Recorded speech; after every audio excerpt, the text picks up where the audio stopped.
Rick Reed doesn't sugarcoat it. The Fort Pierce business owner and longtime community voice says when it comes to Police Chief Diane Hobley-Burney, the writing is on the wall. I think she's incompetent. I think she lacks the skill set to lead, and she lacks the discipline.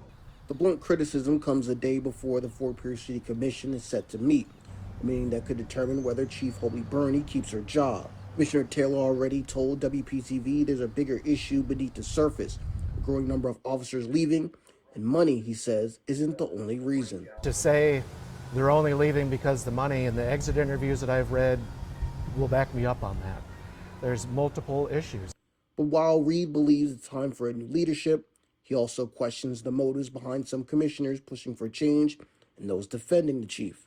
I'm not quite sure that some of our city commissioners are doing it for the right reason. Reed says this moment matters, not just for public safety, but for the city's future. If they get it wrong and they fire for the wrong reasons and they just make it look typical Fort Pierce. And if the chief is removed, we need to hire the best chief money can buy. Chief Hobley-Burney told WPTV last week she's not ready to leave. At this point, I want to see it through. As I tell everybody, God sent me here and God is going to let me know when to go. But for Reed, that time has already come. And he says the recent violence in Fort Pierce proves it. Helen Keller, Ray Charles, and Stevie Wonder would see we would have a problem. We don't have to hire a consultant to tell us. Ask the families in town in the last 3 weeks that have lost loved ones to murder. The special meeting is set for 9 a.m. on Monday. Reed says whether you're standing with the chief or calling for change, you need to be there.